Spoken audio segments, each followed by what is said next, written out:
Hi అండి. మీలో ఎంతమంది నా వీడియో చూసి లైక్ చేయకుండా, షేర్ చేయకుండా, కనీసం కామెంట్ కూడా చేయట్లేదండి. అలానే సబ్స్క్రైబ్ కూడా చేయట్లేదండి. ప్లీజ్ సబ్స్క్రైబ్ మై ఛానల్ అని సపోర్ట్ చేయరా. ఈరోజైతే మీకు ఒక విషయం చెప్తానండి. మీలో ఎంతమంది బీట్రూట్ జ్యూస్ తాగుంటారు? నేనైతే సచ్చినా తాగను, కానీ ఇంట్లో గోల వల్ల తాగాల్సి వస్తుంది నాకైతే. అయితే మొన్న ఒక రోజు కూడా తాగు తాగు అని గోల చేస్తే తాగకుండా ఫ్రిడ్జ్లో పడేసాను. అది చూసి నువ్వు పడేస్తే బాగుండదని, పడేయాలంటే మనసు ఒప్పదాయా, దాన్ని ఏం చేయాలా అని ఆలోచిస్తే నాకు ఇలా కుదిరిందనమాట. మంచిగా కడాయి తీసుకొని దాంట్లో 4 స్పూన్ల నెయ్యి వేసేసుకొని కిస్మిస్లు, బాదం పప్పు, జీడిపప్పు కొంచెం ఏం చేసుకున్నాను.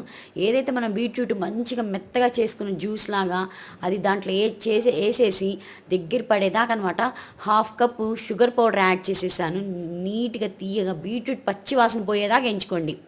ఆ తర్వాత ఇలా కిస్మిస్లు, యాలక్కాయలు పొడి వేసేసుకొని ఒక 5 నిమిషాలు దించేసుకోండి. చల్లగా ఎంత బాగుంటుందో. Bye bye.